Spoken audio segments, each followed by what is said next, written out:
So Kings basketball is 11 days away. As a matter of fact, I just got my credential nice confirmation. You're official. I am officially part of, I officially have a credential to the Kings games. Do you remember the 21st day of September? I do. Do you also remember, and this is not an old joke because I'm right behind you. Do you remember the first credential you got? And like, do you remember if you had like a special feeling, or is it? I'm sure I did, but it's faded, which is sad. Same here. Yeah, I don't remember the first one, but what's weird now is that I think I still have a picture that the Kings used when I was like 25. Well, like, who's that guy? Okay, but we all do that trick. At this point, you hit a certain age where you're holding on to your old pictures. Yes. And using those. Well, I didn't ask them to. Like, every time I'm like, wow. I'm like, yes, I had hair. I was different, whatever. But it's like, okay, we can update it a little bit. And I can't remember. Were they paper when we first? Have they always been plastic? I feel like they have been. Sometimes you get if it's when we go on the road, you're visiting, you don't get one with a picture. Yeah, I have a box somewhere that has almost every. I used to save them, and then I'm like, I don't know what I needed to do something with them, and since I never did the something, I'm like, I was gonna make a big frame and just put them all. That's in cool. There. But then I was like, is it? Yeah, I don't know. So that aside, we have Kings preseason basketball in 11 days. Hey, that's a week and 4 days. Yes. By the way, good work. Who's going to be the starting two guard? I don't know if that's the number one question, but it's top four. Who's going to start at two? Okay, well, I think we have to put all four, and I feel like four candidates. You tell me if I'm wrong. Okay, I want you to list them, and before you list them, I want to tell you that I know for a fact who it's going to be. You know who the starter is? For a fact. Okay. For a fact. I think I know who you're going to pick. Yes. I'm going to write them down over here. Okay. But I'm going to list who I think the four candidates should be. Okay. Malik Monk. Correct. Agree. Kevin Huerter. Correct. Agree. Davion Mitchell. Uh-huh. And Terrence Davis, right? Yep. Those are the four. I mean, can Moore play the position? Yes. But I feel like those are your four candidates. Some would say, well, you can't have Davion Mitchell there. He's backing up De'Aaron. Well, if you want to get better defensively, there's by the way, broadcast meetings. Kings didn't get a lot of attention, but they were talking about some new we had a stats breakdown, which was pretty cool from the stats crew at NBAstats.com or NBA.com. And they're trying to do a lot more defensive rating, defensive box scores. Sure. And, okay, for example, Carmichael Dave, in your 18 minutes of play, who you guarded, how was your defensive efficiency? I mean, literally, it's like, when you guarded Steph Curry, he was 1 of 9. Wow. Right. In your 13 minutes of the 18. I mean, it gets into that minutia. Wow. But when they started to put up some individual stuff, like, hey, Davion Mitchell showed up on that graphic. Oh, very cool. Yeah, so they put some stuff up. Davion was number 1 in guarding.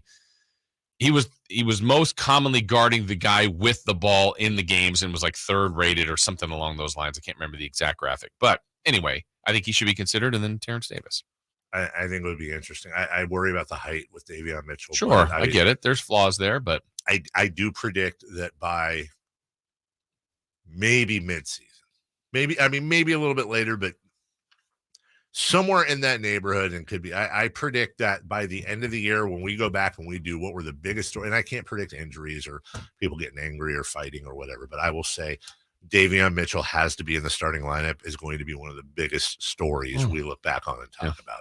I really do think that's going to be huge. That being said, I'm guessing he's not your starter. Not in this. It's not you. Is this what you think the team's doing? This is what I think the team is. Okay. I am 100% convinced Malik Monk will start. And I had it wrong. That's not like you had Huerter? Mm-hmm. Yeah. That's who I thought you would say. Well, Huerter makes, $5 million more than Monk. I just really think they're going to want to put Fox and Monk in the backcourt. I do. And because I think you've got that Kentucky connection, because I think it's going to make Fox comfortable. I think not that. And by the way, please don't, not you, but people listening, please don't take me out of context. I'm not trying to say that he would be comfortable with Kevin Huerter. They might be fast friends. They might be best friends. I don't know. But De'Aaron Fox, every player has every team has stars, and every team wants to make those stars happy. And by the way, it may also be the best basketball move too, but I think coming out of the box, the idea of Fox and Monk playing in the backcourt, that's probably something they've talked about for a long, long time. They did it at Kentucky. Fox has already said, without really going into tampering or anything, that, he definitely was a big fan of Monk signing here. They're incredibly close. I just have a very tough time believing they're not going to come out of the gate with a Fox Monk backcourt. Okay. I really, really, really, really do. And when it comes to Kevin Huerter, he's 6'7". Yeah. That makes you a lot bigger. Makes you a lot bigger. And I honestly think when it's all said and done, I think the bigger question is not, to me, honestly, the question I'm thinking about more is not who's going to start at the 2. I think it's going to be Malik Monk. I think it's how long is Harrison Barnes going to start at the 3. Really? I do. Wow. I can absolutely see Kevin Huerter sliding over there. I really could. I get there's a difference here in size between Monk and Mitchell, but Monk would also be a smaller too. Yes, he would. Is he 6'3", listed 6? Oh, Monk. I think. I mean, he's not so. small, but no. A lot of times your 2 can be 6'6", 6'7", even. He's 6'3". Okay. Yeah. Then, I mean, part of me also was just hearing this voice out there going, Mike Brown wants defense. Well, I don't think there's a debate right now that Mitchell's the best defending guard. I agree. So I agree. And then we're also back to, well, what if, to your point, Monk starts, but Mitchell plays more minutes, or whatever, who closes. Starting's a bit overrated, but that's kind of how you set the tempo of games. And there's some status and whatever. There's ego. I mean, I know if I was playing and every night I heard Scott Moak say my name and I'm starting, like, that's cool. Yeah. And then at the end, when you're like, wait, I'm not playing at the end of the game. I wish I was playing, but at the beginning of the game, I always hear my name. So there's some status to that too. I think the way Davion Mitchell finished out the year last year, where his offense seemed to catch up a lot more to his defense, it turned a lot of heads. He was an older rookie. We already knew that. And by the way, so is Keegan Murray. Keegan Murray is 2 years in a row. We've had older, air quotes, older rookies. It's another reason why I think that it's I shouldn't say make or break year for De'Aaron Fox, because if things don't go, nobody's breaking De'Aaron Fox. I do believe it's a make or break year for the Kings and De'Aaron Fox, because if there's another year without playoffs, if there's another year where, God forbid, De'Aaron has either a slow start or a slow finish, and if Davion Mitchell, as I believe he will continues to thrive and excel offensively, in addition to his defense, there's be a lot of loud voices saying, well, hold on a second. Davion Mitchell's making nothing, rookie scale, and are the Kings better with him at point guard? I omitted him not by for a reason, only because I forgot. Is it Bazemore? Any chance? I don't think so, but I wanted to put his name out there. I think Ken Bazemore is on the bubble of making the team. Yeah.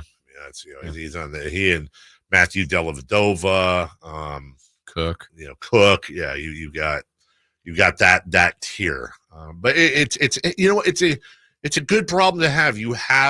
But it's also, let's be clear, you have a number of average to slightly above average, at least on paper, options. Too. You'd rather go, this is our 2 clear cut. We've got one of the top 10 twos in the league. They do not have that right now. I completely agree. All right, let's take a break.